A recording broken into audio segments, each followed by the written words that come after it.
Welcome to Momentum for Change, Voices of the Missouri Movement. This is a monthly podcast produced by your coalition, and I am your host, Nora Mosby, a member services specialist at the Missouri Coalition Against Domestic and Sexual Violence. We hope that you enjoyed this conversation coming to you directly from Voices of the Missouri Movement. Some episodes of Momentum for Change have conversations that include content and descriptions of domestic and sexual violence, which may be alarming or activating for some listeners.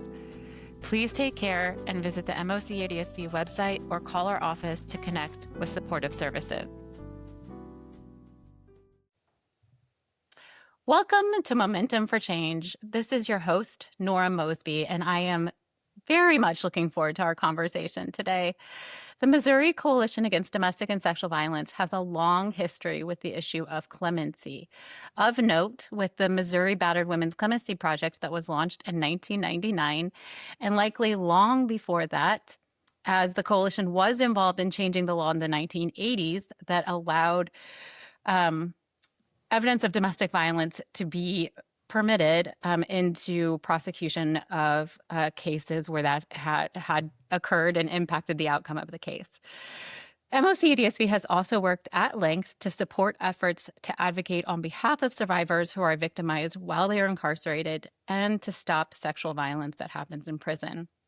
Here to talk about their experiences with these important topics, as well as many other issues, we are joined today by Patty Prewitt and her daughter, Jane Prewitt Watkins. Patty and Jane, thank you so much for joining me today. We are in the 5th season of this podcast, and I believe this is the first time that we are honored to have a mother and daughter join us together. So we are so happy to have you both here today. Thank you. Thank you. As we're getting started, I'm overjoyed. We're happy to be here, Laura. I couldn't be happier. As we're getting started, could you both introduce yourselves and just tell us a little bit about who you are? Patty, would you like to go first? Sure. I'm Patty Prewitt. Unfortunately, my claim to fame is I did 38 and a half years on a wrongful conviction in Missouri. And I had a good life before that, which nobody ever wants to talk about. But Governor Parson commuted my sentence, and I'm out, and I've written some books, and I'm enjoying my family.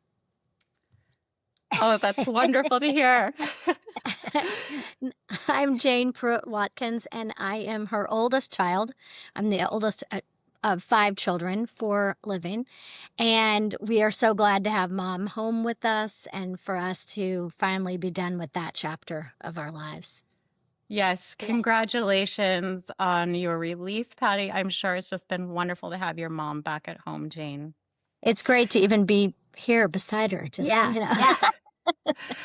Well, I can't wait to talk to you about what you've been up to since your release, but I do just want to talk a little bit about your time in prison because you did some many significant things while you're in prison, including really working to stop sexual harassment that was happening from the guards. And so I'd like to just spend a little bit of time talking about your work to address sexual harassment. Can you tell us a little bit about what you and other women experienced when it came to sexual harassment in prison? Well, unfortunately, just a few months after I landed in prison in 1986, there was a court case, and in that case they said that male officers could do the very same jobs as female officers. So there was always, some of the male guards didn't want to, but some of the male guards decided they needed to pat searches. And that became a major problem. And right after we got done being shocked to the max, we went to the law library, and I don't know how we did it, but we filed a class action suit and went to court. In fact, we went to court several times, but our main focus was trying to get these lecherous officers to keep their hands off of us. Okay, so these officers were using the searches in inappropriate ways. Yeah, that's such a nice way of putting it. Well, I do my best to be nice, Patty, but I'm sure it was a lot worse than that. And so you and other women went to the law library. And I just want to be clear, this was not last year. This was not 10 years ago. This was in 1987.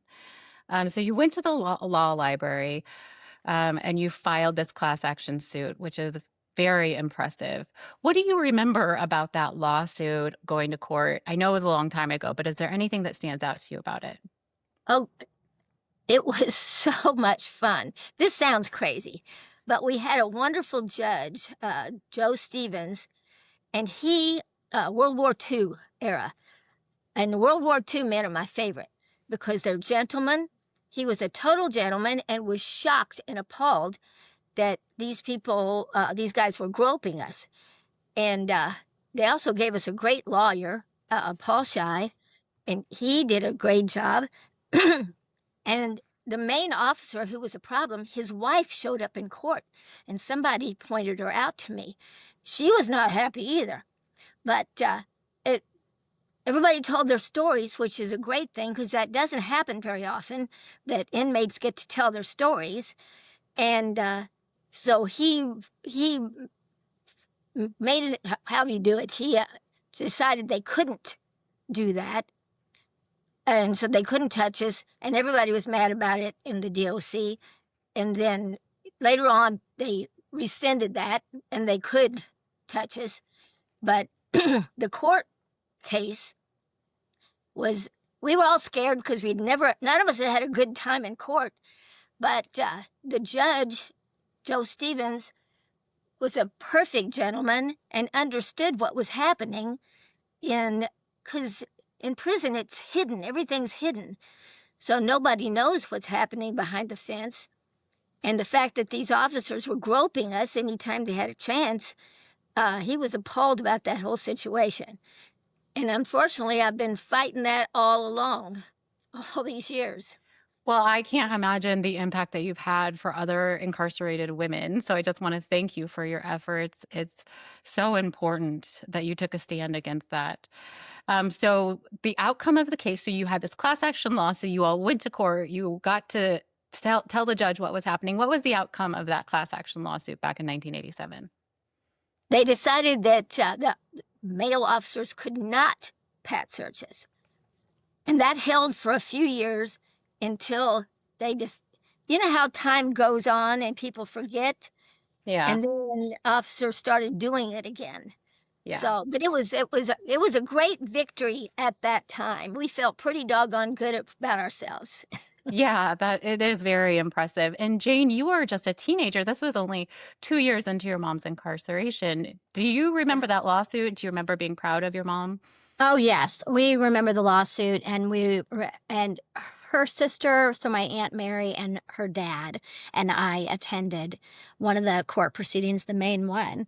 And we were all like, oh, the DOC doesn't even know who they're dealing with right now. We were like, because this seems so much more like the mom that we knew at home, that, Yeah.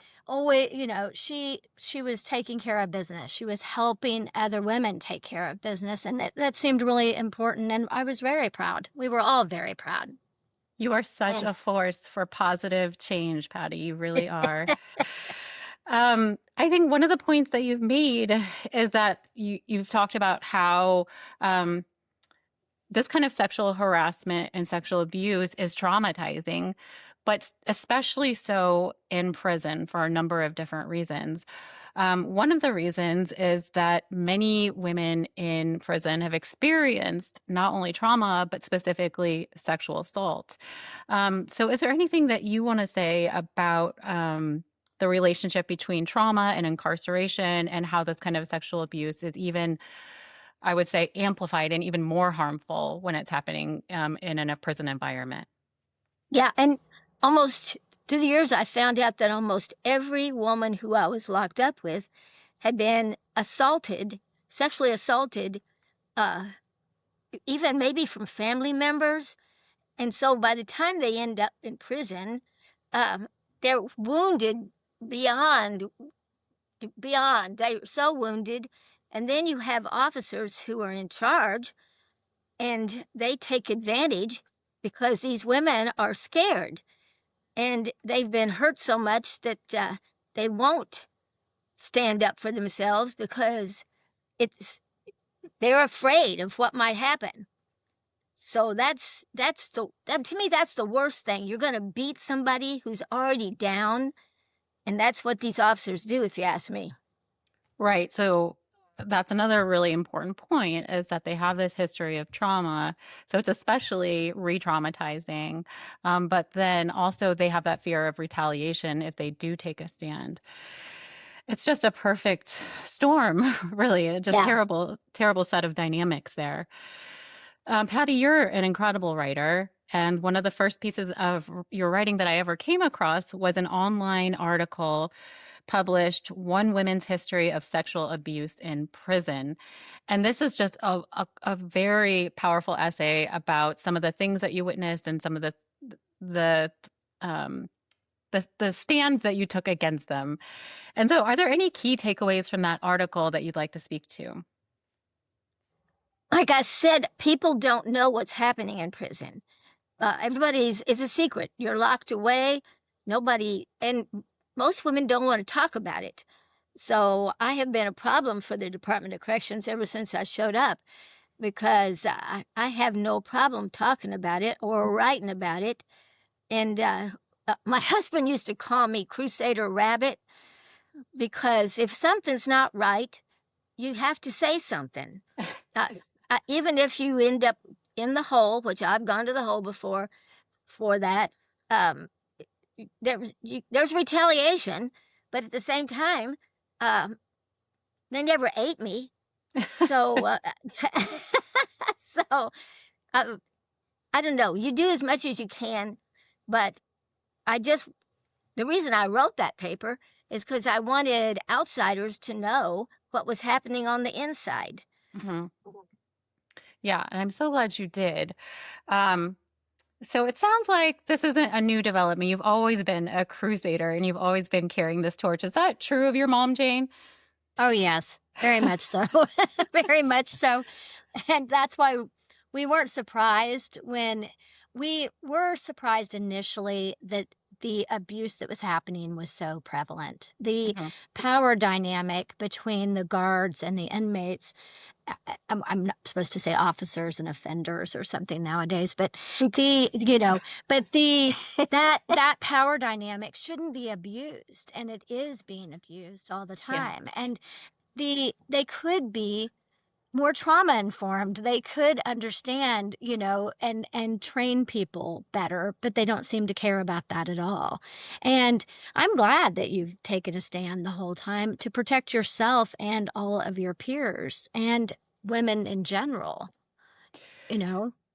Absolutely. Patty, when you look back over the years, the action that you took to support other incarcerated women, do you have any regrets? Would you do it again? What do you think about that? I have no regrets at all. In fact, I would probably do it bigger. I mean, I believe you. I truly believe that. Well, one of the landmark pieces of law that occurred over the last 25 years related to this issue is the Prison Rape Elimination Act. That was passed in 2003 and had a slow rollout of implementation, but it has been around for over 2 decades now. So I would love to hear your thoughts, because you were incarcerated during that entire time. Did you notice any impact from the implementation of PREA, or do you have any thoughts about the impact that PREA has had over the years? By the time it got to Missouri, in fact, I had several arguments with officers, because I'd say, "What about PREA?" as they're trying to feel me up. And they were like, "Nobody knows what's happening in here." And so, and inmates had never heard of PREA. So, but finally, somewhere along the line, it became policy in both the women's prisons in Missouri. And it had a profound effect on us, we females. And it had a profound effect on some of the lecherous officers who were not happy about it and voiced their opinion about it. Too bad. But for we women, it was like, thank God, I can actually walk to breakfast, and because there were certain officers that were a problem. And sometimes you go out to go to a meal and then you turn around and go on back because you're just not going to deal with that. And if I'm going to miss a meal, that's a serious thing. But when PREA came in, it was implemented in Missouri, then everybody breathed a sigh of relief. I bet you there's thousands of women who've been locked up who never knew anything prior to that, that didn't know that officers could feel you up at any point in time. So to me, it was a godsend, and I bless the legislature for seeing that problem and rolling it on through. I'm so happy to hear you say that. That's great. And it really speaks to the power that laws do have in changing lives. Do you think there's any opportunities for ongoing improvement when it comes to addressing sexual abuse in prison? Yeah, some people use PREA to get back at somebody, and they will it's called a false PREA, and they will say somebody did something and they didn't. This is why I would like to see officers wear body cams for their protection and the inmates' protection, because now it's someone's word against somebody else's word, which is not always good. Not everybody's, and that means inmates too, not everybody is being upright about it. So, but if they had body cams, they could say, okay, look at this tape. That didn't happen.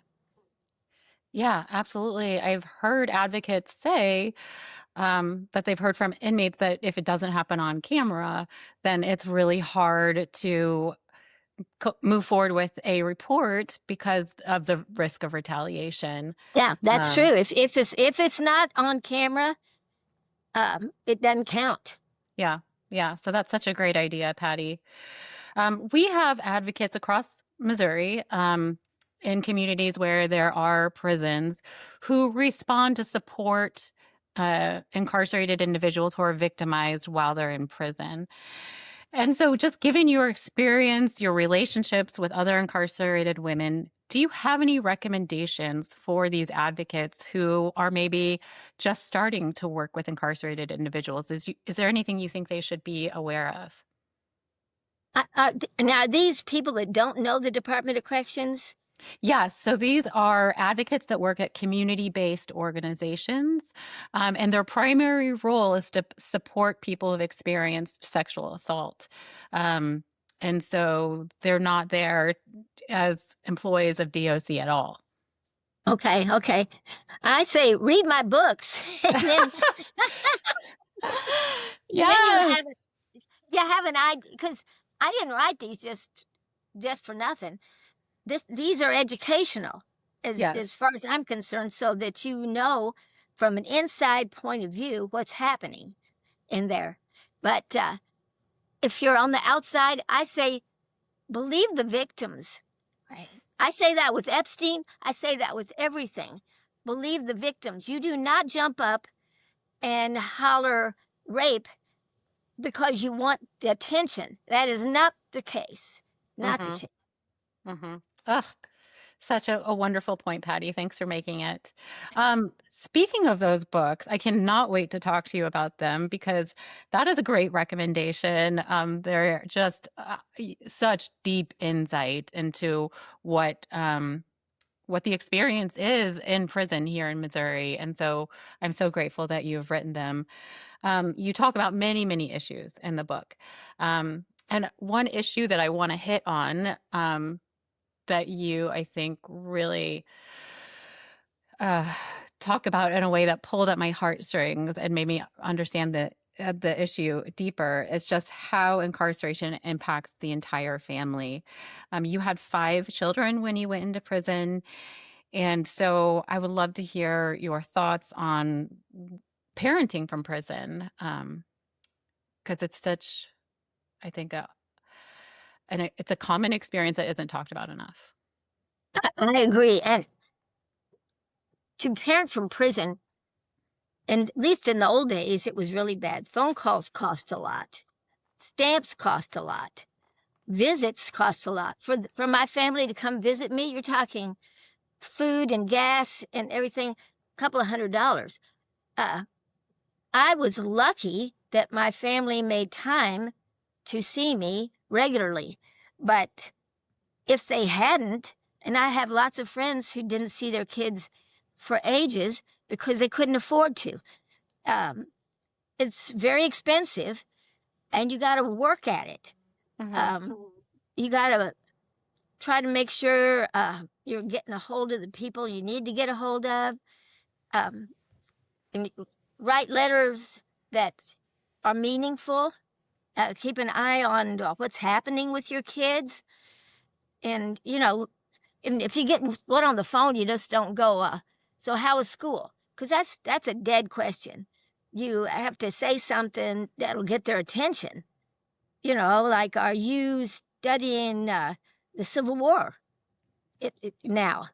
And ask that to a kindergartner, and she might go, I don't even know what you're talking about, but she will tell you what she is looking into. So you can't ask a wrong question. If you're really talking to your kids, and Jane will tell you, I'm really nosy mother. But it does sound like you have to make an extra effort to go the extra mile and make that connection and figure out things that are going to be meaningful. You talked about the economic costs. Why were those visits so expensive? What were some of those costs there around the visit? They always put prisons far away from anyone. So they're out in the middle of nowhere. So you always have to drive hours. The last prison she was in was almost 3 hours away. So you have to have gasoline. You have to have a vehicle that can get you there. Not everybody has that. You have to be able to go all the way there. And then that's a long day. If you're going to drive for 3 hours, visit for 4 hours, and drive back for 3 hours, you need to make plans for all of everything else in your life. I mean, it just takes a lot of resources. And then you're eating on the road, or you're eating, but all the visits, they make it so inconvenient. They never have them in places where there's public transportation, so there's no buses or trains to take. There's, even our Capitol building, you can take the train to Jefferson City if you live in the Kansas City area and St. Louis area. But the rest of the state, you can't take a train a lot of different places. There's not buses. It's just not convenient at all. And like she said in the beginning, they have changed the phone system some, and that has been legislators and senators helping us with all of that also. But in the beginning, there was a hookup fee, and then it was so much a minute, and they were collect calls, and those racked up. I mean, it was unbelievable how much everybody was spending to try to communicate with mom. And it's just, they just don't put any thought into that. You have to buy food from the vending machine inside the prison. If you're not wearing something that they deem appropriate, and the rules change often, and it's also somewhat subjective by the officer's behavior, they'll send you away. So you could get all the way there and not be dressed appropriately, or you have to go to like a Dollar General and try to buy something because they're always in a small town and there's no stores. And so then I ended up in weird plaid pajama bottoms once with a floral top because they didn't like my jeans. They thought my jeans looked like leggings, and they weren't. I showed them my pockets that they zipped like they were jeans, but to be able to visit that day, I had to go buy something at the Dollar General, which doesn't have much. Wow. And then, so it just adds up, and to feed everybody, like, especially if you're visiting with a family with vending machine prices, that's horrible. Yeah. I mean, yeah. I mean, I can imagine the cumulative effect of all of those barriers is that it's very hard for many moms to maintain a relationship with their children. And then you think about the ripple impact of what that could be. It's really just devastating. So I'm so glad your family was able to continue those visits, and Patty, for all of the creative things that you did to maintain those relationships and that connection. It's so important, which you don't need me to tell you, you know. Jane, you were 16 when your mom went to prison. So what do you remember about that time, and what was it like to have a parent who was in prison? You've talked about it a little bit already, but is there anything else you want to say? Well, I mean, it was a terrible time, Nora. I mean, Yeah. mom left, and it was just a lot to figure out for everybody, all the family, where we were going to stay, what we were going to do. We were very lucky to have very good grandparents. Mom's parents and her sister were huge support to us. But we were traumatized. We'd lost our father, and then we lost our mother. So it was a really difficult time. And we didn't have any kind of special visits that I remember for the very first little bit. And then there was a program called Parents and Their Children, and we got to have these little separate visits in a trailer on the grounds at the prison. And those were so helpful to us we could cook a meal together, we could really visit. And those opportunities I don't think are as prevalent now as they were then. But there are like 4-H programs and programs where you've gotten to do crafts with grandkids and eat. And Yeah, do there needs to things. be more, though. There needs to be more. There does. Oh, I certainly understand that. Patty, what do you remember about those patch visits, or what were some strategies that you did to make them meaningful for your kids? Well, we were lucky. The coordinator of Patch, June Pierce, who's still a good friend after all these years. Yeah. We love her. She's family. Everybody considers her family. But she always had the food there because we could cook the food there. And we played and we wrestled on the floor. And it was just, tried to make it as home-like as possible in a place that wasn't home, Yeah. And I have to say, June did her best at that. It was great because it was a trailer at Wren's Farm, which was north of Jeff City, and we'd go over there and cook and eat and roll around and have a good time and celebrate birthdays and things. So, and we did that until my youngest son turned 18, and then we didn't qualify anymore. Oh. So, yeah, Well, I would love to see we kept June. We kept June. Oh, I'm so happy to hear that. And just thinking about the impact that June had on your family's life really speaks to the power that one person just working hard to make a difference. It can really just make a huge difference. Well, thanks for speaking to those issues. You talk about so many important issues in your book. I wish we had all day, but we don't. So another one of the issues that you talked about just really powerfully is the issue of elder abuse. What would you say about elder abuse of incarcerated individuals? I think people don't know how many elders there are in prison. A bunch of it just grew old in prison, like me. But then sometimes they bring in somebody.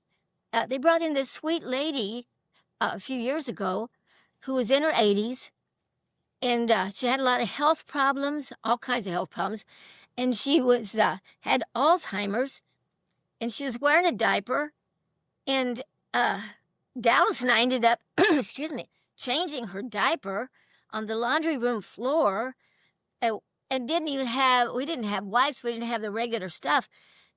Dallas used to work in a nursing home, and she's like, No gloves. we don't have, nothing. We don't have anything like we need. And we're trying to keep the humanity of this lady while we're doing this, and then get her to the shower and clean her up. And I thought, this is abuse here. This is elder abuse. And people want to talk about elder abuse, but it's happening in prison. And it's happening in the men's prisons, too. They've got men in special areas that are old and are dying and aren't being taken care of like they should. Because these are grandmas, grandpas. These are people who don't deserve this kind of treatment. And I have yet to see anybody jump in and want to change that. Mm. Their medical system doesn't even seem to be set up for older people either. So, like when she wanted different vaccines or different care, there wasn't any. They said they didn't even offer. Yeah, I certain talked to a things. nurse once and I said, I saw a commercial for a flu shot that was for geriatrics. And she goes, we don't do geriatric. And I Oh. said, excuse me, I'm doing geriatric. Yeah. So even though there are older individuals who are incarcerated, it sounds like there's just not the medical care available currently in Missouri prisons. No. Hopefully there's some change that happens around that. So despite all of these challenges and hardships, Patty, that are pretty overwhelming, pretty daunting, you were very clear and determined to make the best of it. And you say in your books, by being kind, creative, and loving. So I'd love to hear about some of the accomplishments and things that you did to make the best of it while you were incarcerated. Gosh, I don't know. But in every day, in the morning when I'd wake up, this sounds really crazy, but I would think this would be a really good day for me to go home. But if it doesn't happen, what can I do to make this a good day for as many of the people around me that I can? And there are so many good ways to do these things. And part of them is what groups. We started a 4-H program at the prison at Vandalia, which was great for visiting. We started the StoryLink program for giving books to the kids and things like that. And those are big things. On a little level, just be kind to somebody. It's so easy. To me, it takes more energy to be mean. Yeah, you talk a lot about the strong relationships you had with other incarcerated women, and it really seemed like you had like a mentorship kind of relationship with some of them. Really, your positive presence for so many other women in prison. For years, I used to talk to the RNOs, the new girls when they come in, just to let them, because we had some a rash of suicides. So they decided they'd allow me and another friend talk to them and let them know they're going to make it through this time. And I would just give them some advice and try to get them to laugh and let them know that you're going to be okay. If you keep your nose clean, if you do the programs, if you join as many good, positive things as you can, and I tell them, don't be a trifling hoe. What's that? That is words of wisdom, truly, Patty. Oh, that's so funny. You were also heavily involved. Oh, sorry, Jane, were you going to say something? I was going to say you could also about some of the programs that you were involved with. Yeah, I was so intrigued about your work with prison performing arts and would love to hear some of your thoughts on that. And Jane, what it was like going to see your mom perform. Oh, Jane loved it. Agnes Wilcox came into the prison and brought this theater group, and we all learned Shakespeare, and we didn't have the slightest idea what we were saying at first, but she made us take it line by line and figure it out, and we did plays, we entertained, and Jane and my other kids came to the plays and loved the entertainment. What I loved about my inmates, when we finished a play, some of them had never accomplished anything. They didn't get their high school diploma. There were so many things that they hadn't accomplished. But when we got together, put on this play, performed it, when it was over, they were over the moon because they had accomplished something that was really good, and very positive and entertaining. And I saw so many girls in prison performing arts turn their whole lives around. Mm-hmm. And that's why I'm still part of it. I'm in the alumni company. I do classes on Zoom. We go to St. Louis and support them as much as possible. I will always support prison performing arts. Oh, gosh. And from our standpoint, going to see her in plays, it was amazing to see her perform and act, sing and dance, do her spoken word, read her poetry. We got to see her in costumes. So instead of just the beige uniform or, that we'd been seeing her in for years, we got to see her in different colors and different outfits, and we could better visualize like what she would be like free, because it was like, oh my gosh, plum is mom's color, like, or whatever it was. And we also got to meet some of her friends. When you're in the visiting room, it's totally unnatural environment. So it's not like you get to meet your mom's friends or anyone or their kids or anybody. We're not supposed to talk to each other. We're not supposed to interact. And at the plays, they're a little looser with that. So we get to shake somebody's hand or give them a hug or tell them how great they look, or say something like, I heard you passed your test, or something else in their lives, because mom, her friends we were getting to know them through her, but we didn't really have much interaction with them outside of the plays. So we loved it.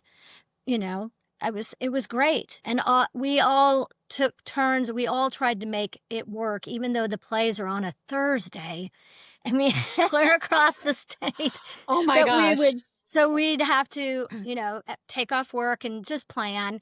But if somebody wasn't available, then somebody else in the family would make it happen. So we all made sure that somebody was there for every play, I believe. Yeah, and after I got out, I have been to 2 of the plays at Vandalia as a free person. I know. They let Jane and me come back in because those kids are my kids, and I don't want them to think that I flew the coop and don't care about them or what's going on in their lives. So I've gone to 2 of those plays and went to the Washington University graduation not long ago, which some of my friends got their bachelor's and some of them got their associates. And it was great to see them and have them see me there to support them. Yes.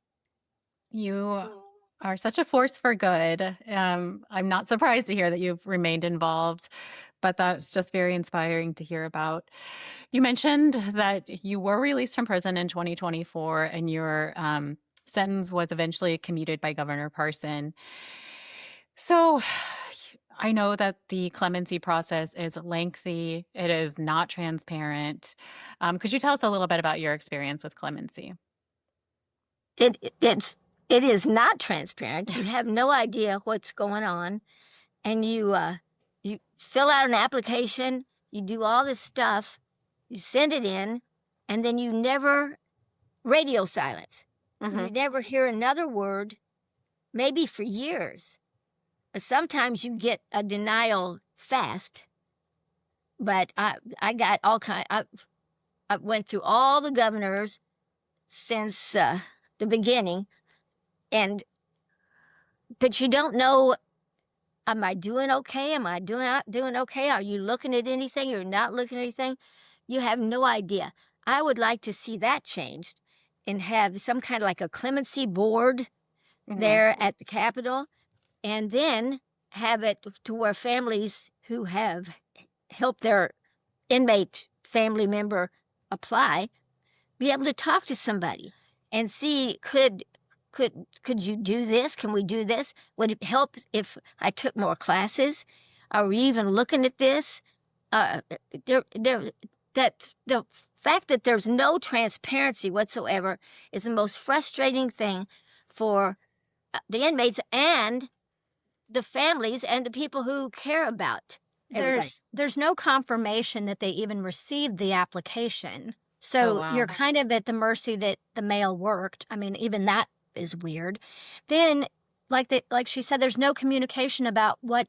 So if you're denied, it's just a denial. They don't give you any ideas about what they think you should be working on. Do they think that you need to serve longer? Do they think that you need to make some improvement in some way? Do they need more information about what your loved one is doing to better themselves, to make it through this system. There's none of that.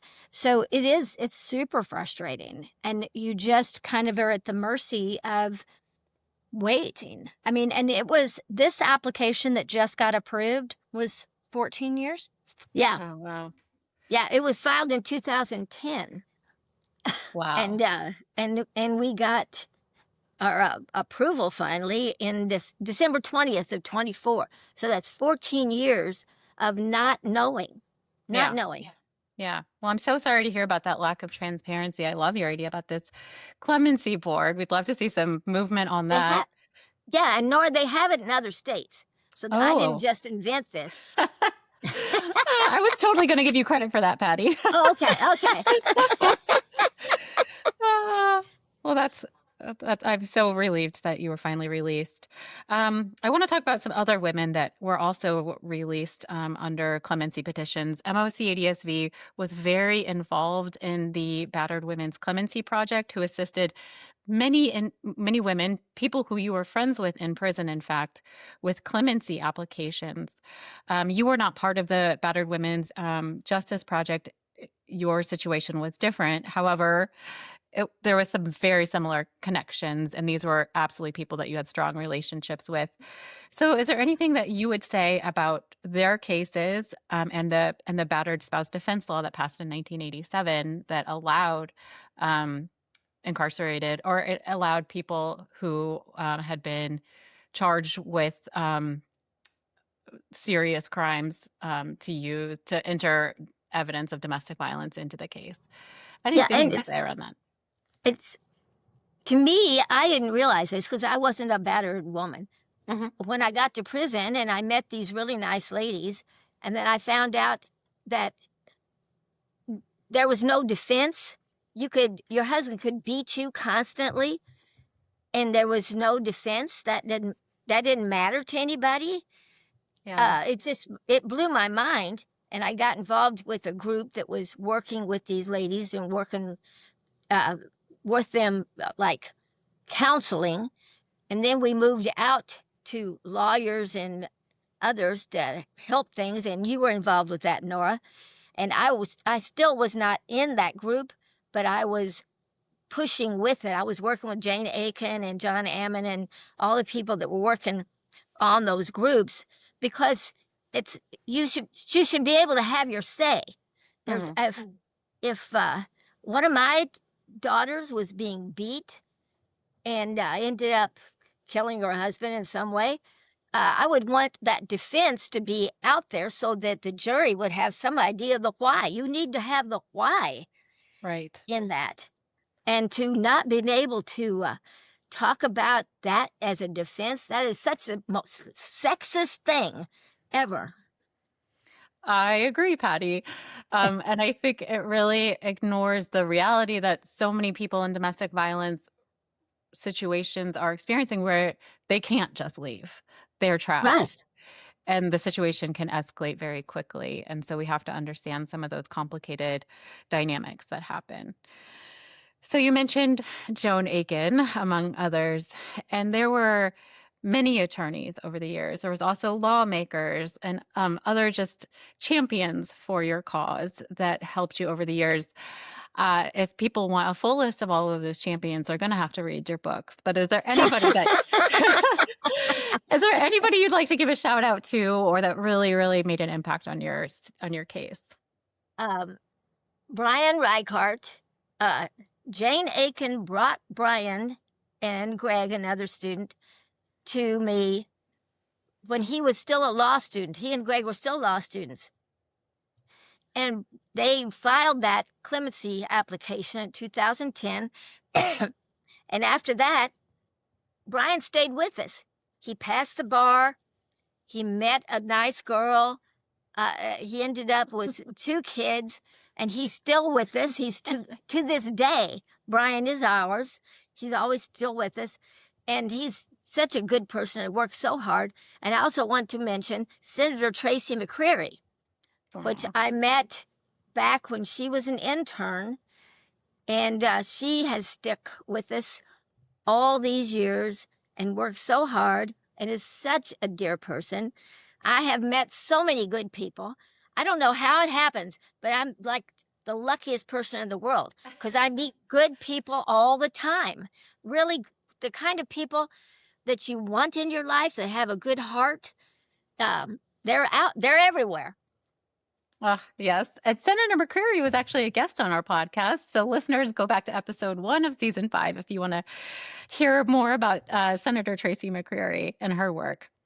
Jane, while your mom was incarcerated, you never stopped just fighting for her release. Can you talk about some of those efforts? Yes. I just did I did whatever Brian asked me to do. But even so that was the last 14 years. But before that, we had someone doling out some jobs. We just kind of did whatever we thought needed to be done. People were like, you should get signatures on a petition. So mom's sister and I made petitions and had them on clipboards before the internet, talking to people everywhere we went, talking to people in front of the grocery store, talking to people about having a wrongfully incarcerated loved one. Is you feel like if you're not doing something, it just feels futile. You just feel like you feel paralyzed practically. So it felt better to do something than nothing. So it was, petitions and then, things like that, meetings at the Capitol building, trying to get in with somebody, going to bill committee hearings about sentencing laws, all kinds of things. And then as the internet became more prevalent, then that gave us greater range because there's websites for petitions and there's ways to gain more support through social media. So then it was trying to get people enrolled in our story, which led to a television show, a documentary, Dr. Phil's show, which we met some great people on the Dr. Phil show that we worked with, and Phil and his wife were very nice with us. But Aww. they were. But and that was, nerve-wracking and terrifying at times, but also just what needed to be done because we needed so much more support. And we needed more and more people to be reaching out to the governor's office. Our thought was maybe at some point they'd get sick of us, and maybe they did. but it took, keep getting press and keep enrolling people in your story seemed to be the goal. And so that's just what we did. Also in the 80s, the 2 words, wrongful conviction, nobody ever said that. Nobody ever, I was so happy. This spring, we went to Chicago for the National Innocence Conference, and we had like almost 400 freed or exonerated people there, and lawyers and family and everything. But it was so nice to see people that get it. Yeah. Because not everybody gets it. Some people think that just because you're in prison, everything was right and you were wrong. They don't get that. But now you hear that, and you hear people being exonerated all the time. So there are mistakes in the justice system, and people need to realize that. And they teach classes now in law schools about wrongful conviction, and that was not happening. We didn't really know who to find or how to proceed for a very long time. Luckily, people like Jane Aiken, who Mom met through prison performing arts, is how she met her. And other people just kept helping. We just kept finding good people that were willing to take a stand and care. Mm-hmm. You mentioned Dr. Phil. I'm sure that was quite an experience. And we haven't really talked about the actual case and what happened. If listeners are looking for information about kind of what happened in your case, what would you recommend, maybe in addition to Dr. Phil's show? Or where could they find that? I don't know. I'm not internet savvy. I don't know what's out there. Jane knows. There is plenty of information out there. There's a lot of really good articles that have been written. And even though she's not on Facebook, we have a Facebook, and there's links on her bio too, where you can find more information. Oh, perfect. Her attorney, Brian Reichart, wrote a great law legal study article about tunnel vision, which is how we feel she was wrongfully convicted, the lack of investigation, and then those inexperienced police officers just building a case around what they wanted to be the narrative is how she was wrongfully convicted. And so there's plenty of information out there about the case. Well, I want to talk about your books, Patty, because they're just wonderful. You've got 3 books that you've written, Trying to Catch Lightning in a Jar and Catching Lightning, and then you've also written a children's book. How do you describe these books? These are letters, letters from prison. And people ask me how we did that. My friends, all my friends, none of them had ever been so much as arrested. So I was explaining what was happening in my letters. And I'm a fairly good writer.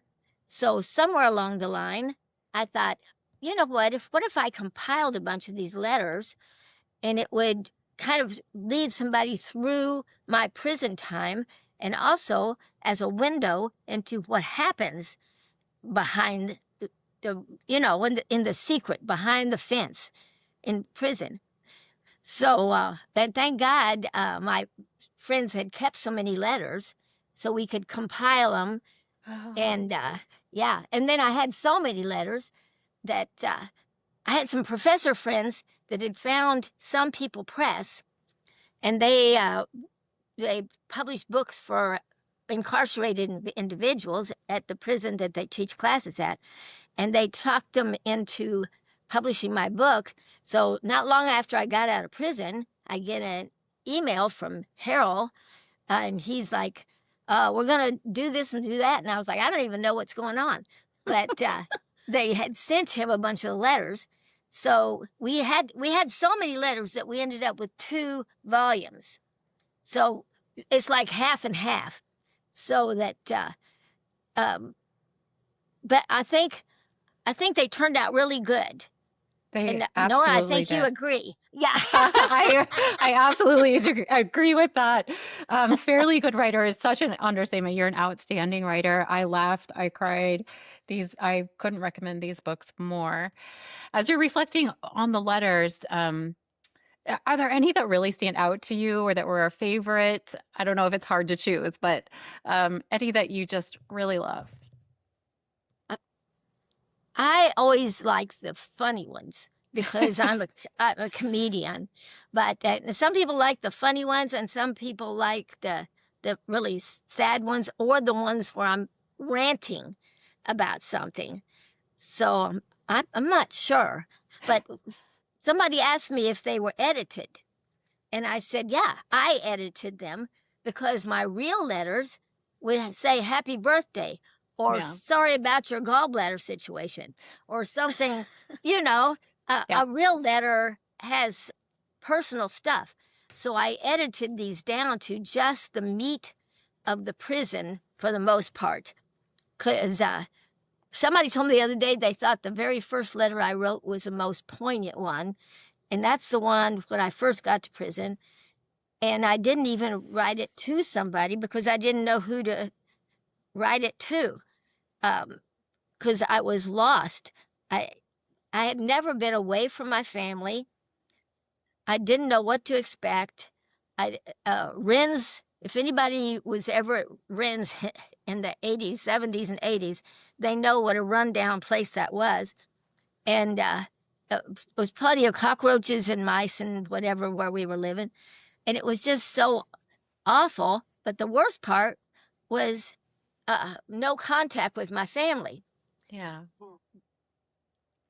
And that facility also was co-ed, which I think that's crazy to me. Absolutely crazy that it turned out to be a failed experiment. But that was had to have been very much shocking in general. Yeah. So, I mean, being away from us and everything else. But I feel like it was a group effort with everybody, your professor friends, all your friends that you wrote, all of us kids, everybody. So I'm hard pressed to pick a favorite letter, but I think that everybody did a good job of, and then you did a great job of editing. And your writing, you've always been a good writer, Mom, but your writing has exponentially improved over the years. Like you're a very good writer. Writing, the more you write, the better you are as a writer. So, and I'm writing some detainees now, the ICE detainees, and I tell them, keep a journal, because at some point in time, you're going to want to write these stories. Yeah. And but you'll forget what happened. Was writing a part of how you coped with some of the challenges of incarceration?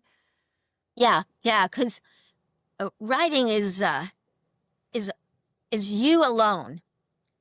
Now, prison's noisy, loud, people running around and everything. But when I started writing, I could just block out everything else. In fact, some of my roommates were like, how are you blocking this out? And I said, I had 5 kids. I can block out all that noise, you know.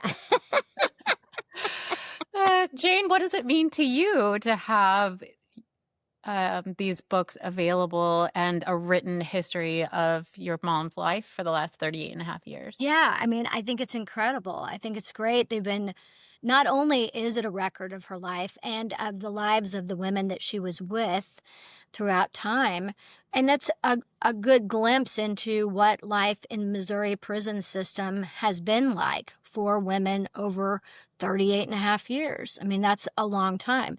I think it's great, but I also, and it's great for us personally, of course. You know, we know she's funny and clever and insightful and all those wonderful things and a good writer. So it's nice for other people to see, but it's also been really well received. She won an award from the Missouri Professional Communicators. She got first prize in her category. People seem to really enjoy it and really are getting a glimpse of an aspect of life that unless you're lived in prison or had an incarcerated loved one that shared with you so much, you may not have any idea. Yeah. Also, Nora, I worried a little bit about telling stories about my friends. And you and I have a common friend. And after the book came out, she said, when she first started reading that part about herself, she said it just hurt so bad because her mother had passed on. And she said she realized that she had not dealt with that. She had stuffed that. She was kind of numb about that whole thing. And so when she read my version of what happened, it was kind of a catharsis and made her feel better, which I was so happy because I was afraid I would hurt her putting her business out there. You know, because some of the girls, I changed their names because I didn't want to put their business out there. But the girls that were really close to me, I used their real names. Yeah. And I was so glad when this friend said that she liked it. It was good for her. So yeah. Oh, I'm not surprised to hear that you were continuing to do good, even if in your writing and impact people's lives in positive ways. That does not surprise me, Patty. Yeah. Oh, well, I just can't recommend the books more. Where can listeners find your books if they'd like to? They're on Amazon and they're also at somepeoplepress.com. Okay. And I do want to say for our listeners who are interested in the history of the Battered Women's Clemency Project, you do mention many women who were involved in that project in these books. And so it's just a wonderful history of that, those efforts as well. So let's talk about what it was like to come home. What was it like to finally come home and be with your family back in 2024? Crazy. That's crazy. And in fact, I came right before Christmas. The second Christmas I was home, the one we just had, they're pulling out decorations. And I said, were these up last year? Because I was like in a fog of hugs and love. People came to the house and dropped off clothes, hygiene items, all kinds of stuff. everybody showed up like homing pigeons. My family I had a granddaughter that jumped on an airplane in Houston and just left her job to fly up here.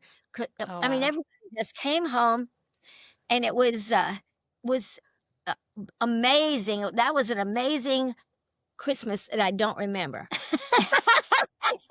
I think it's a little bit of a blur for both of us, that first little period of time. Oh, I I But understand. it was like the best surprise ever. A friend of mine said, "Good surprises can happen and be a little stressful. Ask any new mother." And I'm like, "Okay." Yeah, It's interesting because it was just so like, "Oh, right now, today, she gets to come home with us because we got the word when I was visiting." So she just got to come home with us, with me. And then everybody was at my house by the time we got home. So almost everyone, and if not the next day, everybody made it. So all of our kids, everybody, yeah. We spent the grandkids. night in the same bed the first night. Oh, that's We didn't precious. sleep. We didn't sleep at all. And toward dawn, this little hand comes over and touches my head. Jay was checking to see if I was really there. What if it had been a dream? I mean, I was like, did this really happen? It's been a lot of also reintegrating, which sounds weird, but like reentry into society for mom. All the paperwork, all the driver's license, all the medical care, all of the navigating all of those things. And so that's been a big thing. And it's taken quite a bit of time, Oh, I'm So sure. I'm yeah. sure. Yeah, So but she in finished addition, she finished her degree from Washington University since she got home. Yeah. So she congratulations. graduated. Yeah, it's not like she's letting any grass grow under her feet. Yeah. Oh, yeah, I would not ever think that. Congratulations on that degree, Patty. That is just Thank great to you. hear. Um, you have such a wonderful way with words, Patty, as we've already made very clear. And you write in your book, although my story is sad, my life is not. What do you mean by that? I refuse to be sad. I know some people that did time and they are still bitter, but I refuse to poison myself with that. Life is too good. Even in hell, even in the prison, uh, my friends and I always found something to laugh about. The absurdity. We laughed about the absurdity of everything. I had an officer once tell me my name was wrong. That's not how it's written. I mean, you're living constant absurdity in prison, so you can't help but laugh about it. But I come from joyful people, and I refuse to be sad or bitter or anything, especially when there are pansies in the world, and Petunias. petunias, and the little goldfinches, Yeah. and all the good stuff in the world. Fireflies. I refuse to be bitter when life is still good. Oh my gosh, so beautifully said, Patty. Thank you for those thoughts. As we're wrapping up, do you have any final thoughts? Anything you wanted to be sure to speak to today? I feel like we've done a pretty good job of You think covering it so? all. You really have. I do feel like the children's book could use one more mention. Oh, please do. Was Mom wrote this book while she was incarcerated, and a friend of hers illustrated it. And it was kind of a difficult project to work on while she was still in prison because there's a happy ending. The mom comes home from prison. So it's been so nice to have that come true for us too. And it seems to be really moving for people. And I think it can really help a lot of children and a lot of families help explain it. It explains prison as like the mommy has to do a timeout, an adult timeout. And that's a nice way to explain to a kid what's going on with that. And Yeah, for I our wrote listeners, I wrote that because I want the kids who need it to have that. And I got to actually give it to a kid at the prison. We went to a play together, and we walked out, and I got to hand this sweet little girl that book, and I said, "This is from your mommy." And I'm telling you, if that had been a movie, it would have been big music because it was such a big thing to me and to her. because she goes, my mommy? And I said, yeah, your mommy gave that to me to give to you. I lied. But it was Oh, Patty, you're going to make me start crying now. That's wonderful. For our listeners who couldn't see so great.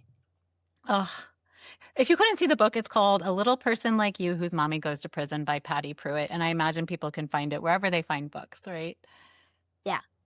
Yes, Wonderful. it's on It's Amazon. on Amazon and some people press. Yeah. Wonderful. And in the back of my car, if you see me. Well, Patty True. and Jane, I cannot thank you enough for joining me on the podcast today. I've just enjoyed our conversation so much and appreciate you taking time to tell your story, Patty, and share it with the world. And Jane, for all of the support that you gave your mom so that she was finally released in 2024. And then to come on our podcast and talk about it. I just can't thank you enough. So thank you both for hopping on. Thank you, Nora, and thank you for all you do in the world you're good, too. Nora. You do so much good work. It's so good. Oh, and thank you, listeners, for tuning in. We hope you join us next month for another episode of Momentum for Change. Thank you for joining us. This has been a recorded conversation now available in both video and podcast formats. A video recording of this episode is available on the MOCADSV YouTube channel under the Momentum for Change playlist. Please subscribe to our YouTube channel in order to receive new episodes in your YouTube feed. You can also find all of our Momentum for Change episodes available to stream on Spotify or wherever you find your podcasts. Momentum for Change is a podcast produced by MOCADSV with post-production support provided by Tim Stillings and promotion by Adrian Maddox. Again, I am your host, Nora Mosby, and we appreciate you joining us for this episode. Thank you again, and we look forward to seeing you next month.